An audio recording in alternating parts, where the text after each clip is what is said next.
नमस्कार विद्यार्थियों, जय हिंद, वंदे मातरम। कैसे हो आप सभी लोग? आप लोग विजिट कर चुके हो दीपक लक्ष्य एजुकेशनल चैनल के ऊपर, जहां पर निरंतर आप सभी लोगों के लक्ष्य को ध्यान में रखकर कक्षाएं संप्रेषित की जाती हैं। उसी कड़ी में आज हम पुनः जो है आप सबके लिए लेकर उपस्थित हुए हैं यूपी टीजीटी पीजीटी हिंदी विषय के लिए अनिवार्य संस्कृत और काव्य शास्त्र के भाग को, जहां से कई सारे महत्वपूर्ण प्रश्न आपकी परीक्षा में अनिवार्य रूप से बनते हैं। आप सभी में से यह चैनल के ऊपर कोई पहली बार विजिट किया है तो सब्सक्राइब कर लीजिए, बेल आइकन दबा लीजिए, ऑल नोटिफिकेशन को ओके करना बिल्कुल ना भूलिए, जिससे आपको भी आने वाली कक्षाओं की जानकारी समय समय पर मिलती रहे। एक बार आप सभी लोग कक्षा को लाइक कमेंट कर शेयर कर दीजिए और सेशन को पूरा वॉच करिएगा। हम शुरुआत करते हैं आज के सत्र की पहले प्रश्न के साथ में। निम्न में से कौन किसके लिए प्रसिद्ध नहीं है? उपमा के लिए कालिदास, करुण के लिए भवभूति, अलंकार के लिए भामह, वक्रोक्ति के लिए क्षेमेंद्र। आपका समय शुरू होता है। सही उत्तर आप सभी लोगों को करना है। तो आप सब ने विद्यार्थियों यदि अपना उत्तर चुना है इस प्रश्न के लिए विकल्प डी, तो बिल्कुल सही माना जाएगा। यानी जो क्षेमेंद्र जी हैं वक्रोक्त के लिए प्रसिद्ध नहीं हैं। उपमा कालिदासस्य, उपमा के लिए कालिदास प्रसिद्ध हैं, ठीक है। करुण रस के लिए भवभूत जाने जाते हैं, ठीक है। और अलंकार संप्रदाय के प्रवर्तक के रूप में भामह जी जाने जाते हैं, ठीक है। और वक्रोक्ति ये इसके लिए कौन प्रसिद्ध है? आचार्य कुंतक जी। फिर हम सभी लोग आगे बढ़ेंगे। कुंतक जो है कश्मीर के निवासी थे। कहाँ के निवासी थे? कश्मीर के। तथा इन्हें वक्रोक्ति संप्रदाय का प्रवर्तक माना जाता है, अभी हमने आपको ऊपर बताया। और इनका समय 10वीं शताब्दी का उत्तरार्ध स्वीकार किया जाता है। कुंतक जी की प्रसिद्ध रचना का नाम है वक्रोक्ति जीवितम, जो 4 उन्मेषों में विभक्त है। उन्मेष मतलब 4 अध्याय। और उपमा के लिए कालिदास आपने देखा ऊपर, करुण के लिए भवभूति और अलंकार के लिए भामह प्रसिद्ध हैं। तथा जो आपने क्षेमेंद्र का नाम देखा था वो औचित्य संप्रदाय के लिए जाने जाते हैं। तो कई सारे प्रश्न आपके एक ही क्वेश्चन में बन रहे हैं और सभी के सभी बहुत ही महत्वपूर्ण हैं। फिर अगला क्वेश्चन है, भरत मुनि के रस सूत्र के व्याख्याता भट्ट नायक के सिद्धांत का नाम है? अनुमितिवाद, उत्पत्तिवाद, भुक्तिवाद, अभिव्यक्तिवाद। क्या नाम है भरत सूत्र के व्याख्याता भट्ट नायक के सिद्धांत का? तो आपका उत्तर होगा विकल्प सी, भुक्तिवाद। और जो भरत का रस सूत्र है उसके जो प्रमुख व्याख्याकार माने जाते हैं उसको एक एक करके हम लोग देखते हैं। जैसे भट्ट नायक जो हैं इनके सिद्धांत को भुक्तिवाद या भोगवाद कहा जाता है और इनका दार्शनिक मत है सांख्य दर्शन। आचार्य शंकुक जी जो हैं इनके सिद्धांत का नाम अन्मितवाद है और इनका दार्शनिक मत न्याय दर्शन पर आधारित है। फिर भट्ट लोल्लट के सिद्धांत का नाम जो है उत्पत्तिवाद या आरोपवाद कहा जाता है। इनका दार्शनिक मत है मीमांसा दर्शन। और अभिनवगुप्त के सिद्धांत का नाम अभिव्यक्तिवाद है और इनका दर्शन कौन सा है? शैव दर्शन। तो ये 4 प्रमुख सिद्धांत हैं, उनके आचार्य हैं और दर्शन है। और यहाँ से जो है एक प्रश्न जो है गारंटी सहित आपकी परीक्षा में अवश्य पूछा जाएगा, इसलिए कायदे से ध्यान में रखना है। फिर अगला क्वेश्चन है, निम्नलिखित संप्रदायों और उनके आचार्यों के साथ में सुमेलन करना है। तो सबसे पहले है औचित्य संप्रदाय। औचित्य संप्रदाय के यानी प्रवर्तक कौन है? उनका नाम है क्षेमेंद्र जी। फिर हैं आपका जो है वक्रोक्ति संप्रदाय। वक्रोक्ति के प्रवर्तक कौन हैं? कुंतक जी।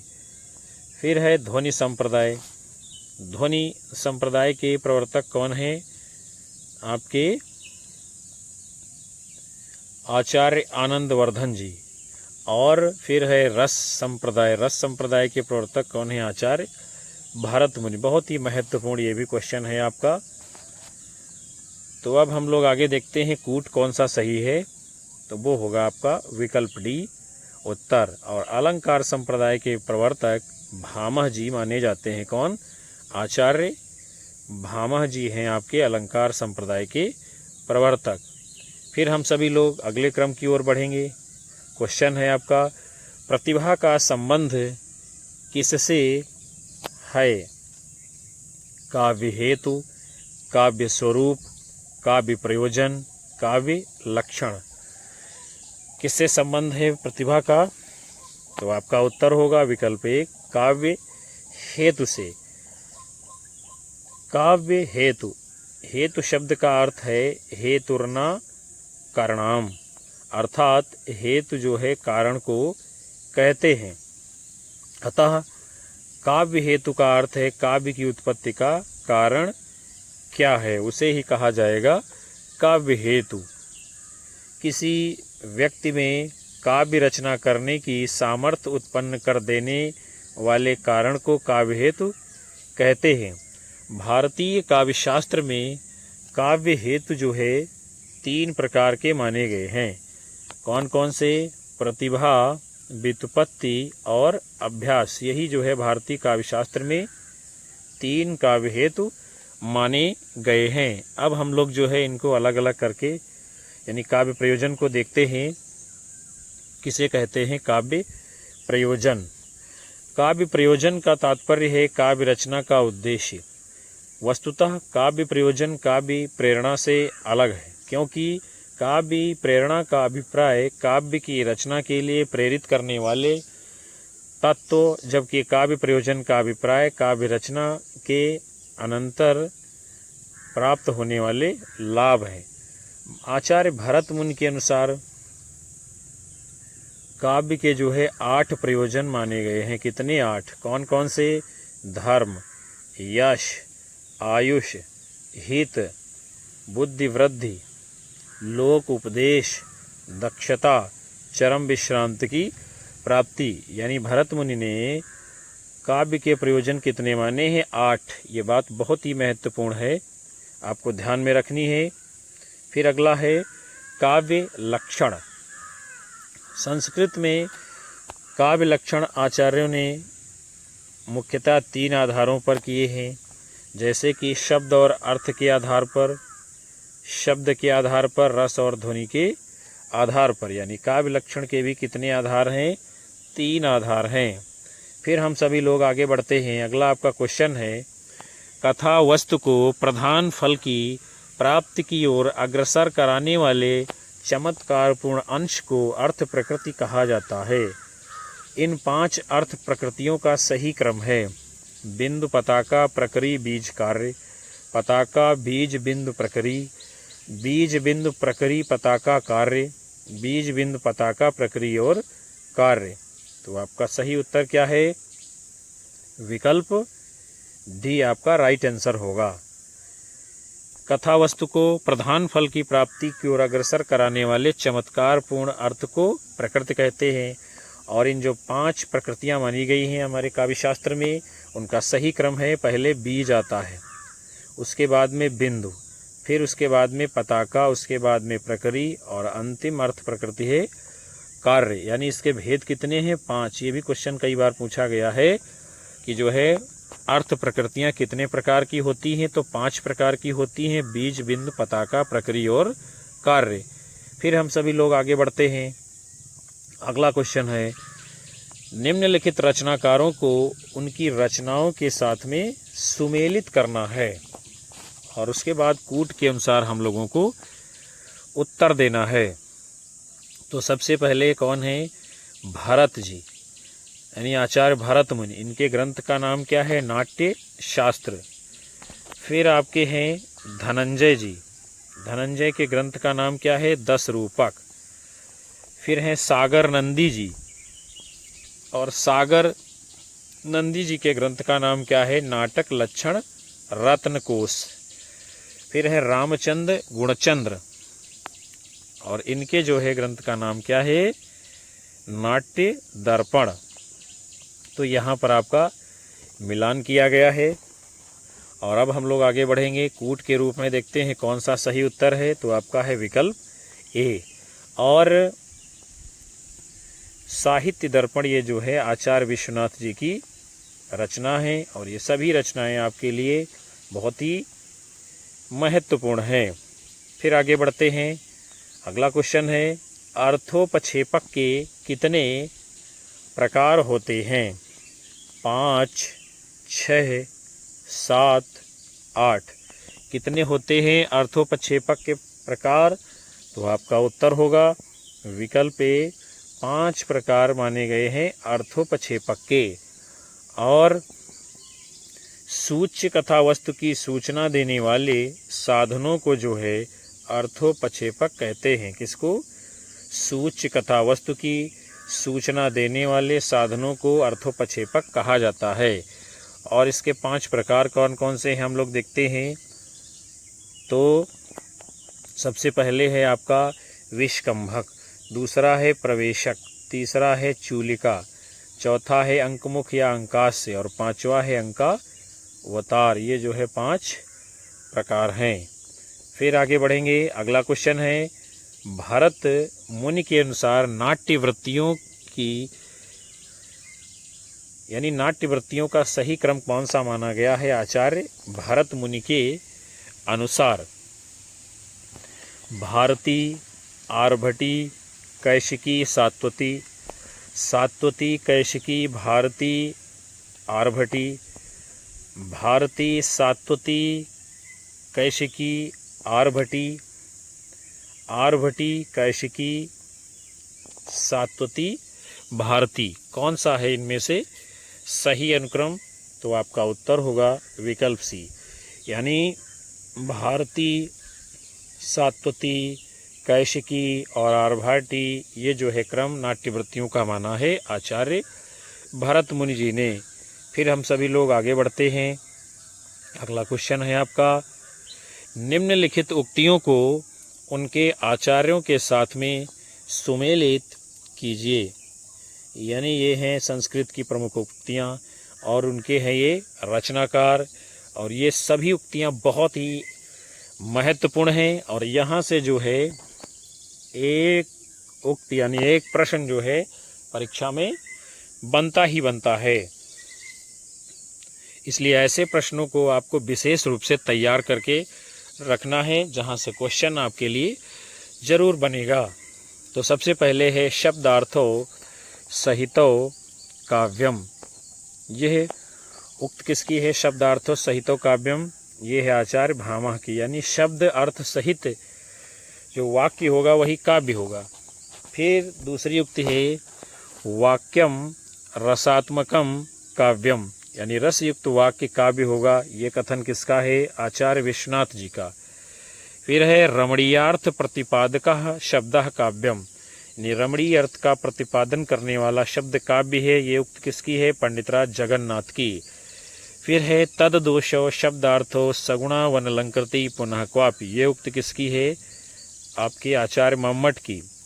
दोष रहित होना चाहिए और शब्दार्थ युक्त अलंकार युक्त वाक्य जो है गुण सहित काव्य माना जाएगा। तो ये आपका सही मिलान किया गया है। फिर हम लोग आगे देखते हैं कौन सा कूट उत्तर के रूप में सही है। तो वो है आपका विकल्प ए। और उसके साथ में जो है आचार्य कुंतक के भी कथन को हम लोग देखते हैं। शब्दार्थो सहितो वक्र कवि व्यापार शालिनी, ये कथन किसका है? आपके आचार्य कुंतक जी का, और बाकी सारे कथन आपने ऊपर देखे ही कौन किसका है। फिर अगला क्वेश्चन है, लिखन बैठ जाकी सभी गति गहि गर्भ गरूर, भय न केते जगत के चतुर चितेरे क्रूर। इस दोहे में सभी शब्द का अर्थ है चित्र नायिका के समान, काल्पनिक चित्र, आदर्श चित्र, मनोअनुकूल चित्र। तो लिखन बैठ जाकी सभी गति गहि गर्भ गरूर, भय न केते जगत के चतुर चितेरे क्रूर। इसमें जो है सभी शब्द का अर्थ क्या है? विकल्प ए आपका उत्तर होगा, चित्र नायिका के समान है। फिर जो चित्रकार चित्र बना रहा है वह चित्र अपूर्व सुंदरी नायिका के समान होना चाहिए। चित्र ऐसा होना चाहिए जिसके पीछे संसार चतुर यानी चालाक, चितेरे यानी कि प्रेमी तथा क्रूर निर्दयी सभी प्रकार के व्यक्तियों को मोहित करे। सभी शब्द का यानी जो है ये अरबी का शबी है, जिसका अर्थ है यथार्थ चित्र, अर्थात ऐसा चित्र जो नायिका जैसा ही हूबहू हो, जिसे आप हूबहू का मतलब फोटो कॉपी कहते हो। फिर हम लोग आगे बढ़ेंगे। अगला क्वेश्चन है, काव्य शोभायाः कर्तारो धर्माः गुणाः। काव्य की शोभा करने वाले धर्म गुण हैं। ये कथन किसका है? मम्मट, वामन, आनंदवर्धन, विश्वनाथ। तो आप सभी का उत्तर आ रहा है विकल्प बी, आचार्य वामन। तो राइट माना जाएगा। वामन जी कहते हैं काव्य शोभायाः कर्तारो धर्माः गुणाः।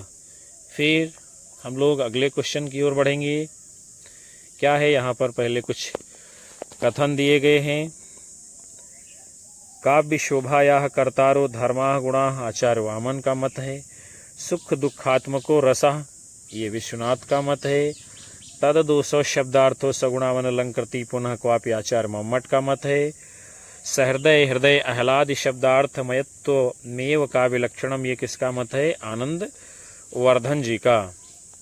आप सभी का अगला क्वेश्चन है, निम्नलिखित में से किस आचार्य ने अलंकार को काव्य की आत्मा मानकर रस का महत्व गौड़ कर दिया है?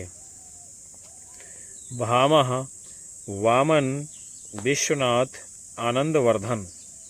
तो कौन है ऐसे आचार्य जिन्होंने अलंकार को काव्य की आत्मा मान करके रस का महत्व गौड़ बना दिया है? उनका नाम है विकल्प ए, आचार्य भामह जी। भामह ने काव्य के मुख्य अंगों गुण अलंकार आदि का जो है विशद वर्णन किया है। आचार्य भरत और दंडी जी ने 10 और वामन जी ने 20 काव्य गुणों को माना है। और सर्वप्रथम भामह जी ने ये प्रतिपादित किया कि काव्य में 3 गुण हैं। कितने? 3 गुण हैं, माधुर्य, ओज और प्रसाद। और प्रमुखता से यही जो है 3 गुण माने भी जाते हैं। उसके बाद में हम लोग आगे बढ़ेंगे। अगला क्वेश्चन है, जब वक्रोक्ति वक्ता की कंठ ध्वनि पर आश्रित होती है तब उसे क्या कहा जाता है? सभंग श्लेष वक्रोक्ति, अभंग श्लेष वक्रोक्ति, काकु वक्रोक्ति, प्रहेलिका। यानी जब वक्रोक्ति वक्ता की कंठ ध्वनि पर आश्रित होती है तब उसको जो है क्या कहा जाता है? विकल्प सी, काकु वक्रोक्ति। जैसे कि उदाहरण दिया गया है, मैं सुकुमारी नाथ बन जोगू, तुम्हि उचित तप मो कहाँ भोगू। और सभंग श्लेष अलंकार, जहाँ श्लिष्ट पद के खंड करके 2 या 2 से अधिक अर्थ प्राप्त हों वहाँ पर सभंग श्लेष अलंकार होता है। जैसे कि चिर जीवे जोरी जुरे, क्यों न स्नेह गंभीर, को घटिए वृषभानुजा, वे हलधर के वीर। फिर अभंग श्लेष अलंकार कहाँ होता है? जहाँ श्लिष्ट पदों का बिना खंड किए 2 या 2 से अधिक अर्थ हो वहाँ अभंग श्लेष होता है। जैसे कि रहीमन पानी राखिए, बिन पानी सब सून, पानी गए न उबरे, मोती मानुस चून। आप सभी लोगों का अगला क्वेश्चन है, निम्नलिखित सिद्धांतों को उनके सिद्धांतकारों के साथ में सुमेलित कीजिए। तो सबसे पहले है आपका वक्रोक्ति सिद्धांत, इसके प्रवर्तक कौन हैं? आचार्य कुंतक जी। फिर है रीति सिद्धांत, और रीति सिद्धांत के प्रवर्तक कौन हैं? आचार्य वामन जी। औचित्य सिद्धांत के प्रवर्तक कौन हैं? क्षेमेंद्र जी। फिर आपका है ध्वनि सिद्धांत, ध्वनि सिद्धांत के प्रवर्तक कौन हैं? आनंदवर्धन जी। और आप देख रहे हैं एक विकल्प और है भरत मुनि, और ये किसके हैं? रस सिद्धांत के प्रवर्तक। तो यहाँ पर आप सभी लोगों का जो है सही मिलान कर दिया गया है सिद्धांतकार और सिद्धांतों के साथ में। फिर हम लोग आगे देखते हैं कौन सा कूट आपका सही होगा उत्तर के रूप में। तो वो है आपका विकल्प सी, राइट आंसर। फिर आगे बढ़ेंगे। अगला क्वेश्चन है, उज्ज्वल नीलमणि ग्रंथ के लेखक कौन हैं? रूप गोस्वामी, अभिनव गुप्त, राजशेखर, मम्मट। तो किसकी रचना है उज्ज्वल नीलमणि? तो लिखा है इसको आपके आचार्य रूप गोस्वामी जी ने। फिर जो है अन्य आचार्यों के ग्रंथों को देखते हैं। यानी उज्ज्वल नीलमणि ये जो ग्रंथ है रूप गोस्वामी जी का, इसका रचना काल है 15वीं से 16वीं शताब्दी। काव्य प्रकाश ग्रंथ ये जो है आचार्य मम्मट जी का है, इसका समय है 11वीं शताब्दी का उत्तरार्ध। काव्य मीमांसा ये ग्रंथ राजशेखर जी का है, इसका समय है 9वीं शताब्दी। और तंत्रालोक ये ग्रंथ अभिनव गुप्त जी का है, इसका समय है 10वीं शताब्दी का उत्तरार्ध। फिर हम सभी लोग अगले क्वेश्चन की ओर बढ़ते हैं। अभिव्यक्तिवाद के प्रवर्तक इनमें से कौन हैं? शंकुक, अभिनव गुप्त, भट्टलोल्लट, आनंदवर्धन। तो कौन है अभिव्यक्तिवाद के प्रवर्तक? आपका उत्तर होगा विकल्प बी, आचार्य अभिनव गुप्त। प्रमुख सिद्धांत और उनके प्रवर्तक आचार्यों को हम लोग जानेंगे। तो अभिव्यक्तिवाद को आपने अभी देखा, इसके प्रवर्तक हैं अभिनव गुप्त और इनका दर्शन है शैव दर्शन। उत्पत्तिवाद या आरोपवाद के प्रवर्तक भट्टलोल्लट जी हैं, इनका दर्शन है मीमांसा दर्शन। अन्मितवाद के प्रवर्तक शंकुक जी हैं, इनका दर्शन है न्याय दर्शन। और ध्वनि सिद्धांत के प्रवर्तक आनंदवर्धन जी हैं। फिर आप सभी लोगों का अगला क्वेश्चन है, रस सूत्र के व्याख्याकारों का सही अनुक्रम क्या होगा? लिखते हैं कौन सा है सही अनुक्रम। भट्टलोल्लट, शंकुक, भट्टनायक, अभिनव गुप्त। शंकुक, भट्टलोल्लट, भट्टनायक, अभिनव गुप्त। अभिनव गुप्त, शंकुक, भट्टलोल्लट, भट्टनायक। भट्टलोल्लट, भट्टनायक, अभिनव गुप्त, शंकुक। तो आपका जो सही उत्तर के रूप में कालक्रम है व्याख्याकारों का, आपका उत्तर होगा विकल्प ए। यानी पहले जो है भट्टलोल्लट जी आते हैं व्याख्याकार रस सूत्र के, फिर शंकुक जी आते हैं, उसके बाद में भट्टनायक जी आते हैं और अंत में अभिनव गुप्त जी आते हैं। आगे देखते हैं हम लोग व्याख्याकार सिद्धांत और दर्शन। भट्टलोल्लट के सिद्धांत का नाम उत्पत्तिवाद या आरोपवाद है, दर्शन इनका मीमांसा है।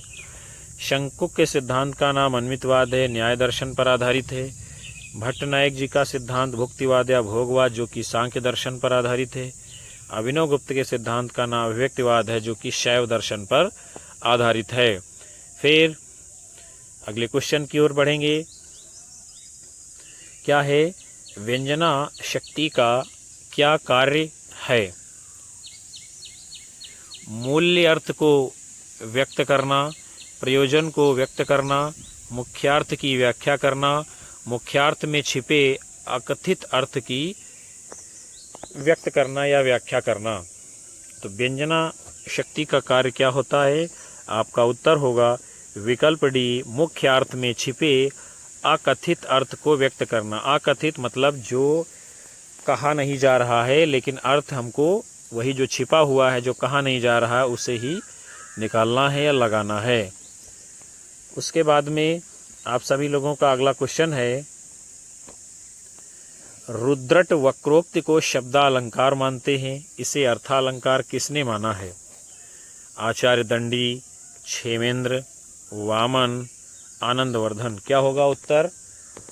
तो आचार्य रुद्रट जी वक्रोक्ति अलंकार को शब्दालंकार मानते हैं और इसे अर्थालंकार कौन मानता है? आपका उत्तर होगा विकल्प ए आचार्य दंडी जी। वामन ये आपके रीति संप्रदाय के प्रवर्तक हैं। क्षेमेंद्र जी औचित्य संप्रदाय के प्रवर्तक हैं और आनंदवर्धन ये आपके ध्वनि सिद्धांत के या ध्वनि संप्रदाय के प्रवर्तक माने जाते हैं। तो विद्यार्थियों, आज के इस महत्वपूर्ण सेशन को हम यहीं पर समाप्त करते हैं, जिसके अंतर्गत आप सभी लोगों ने अनिवार्य संस्कृत और काव्य शास्त्र के वैकल्पिक प्रश्नों की श्रृंखला को देखा जाना समझा, जहां से कई सारे प्रश्न आपके हिंदी विषय की भारतवर्ष की सभी प्रतियोगी परीक्षाओं में पूछे जाते हैं, बनते हैं। हमें उम्मीद है कि ये सेशन आप सभी के लिए बहुत ही महत्वपूर्ण साबित होगा, जहां से कई सारे प्रश्न मिलने वाले हैं। तो कक्षा को लाइक करिए, कमेंट करिए और अधिकतम साथी मित्रों में शेयर मारिए। हम आप सभी लोगों को पुनः मिलेंगे एक नए सेशन में, एक नई ऊर्जा के साथ में।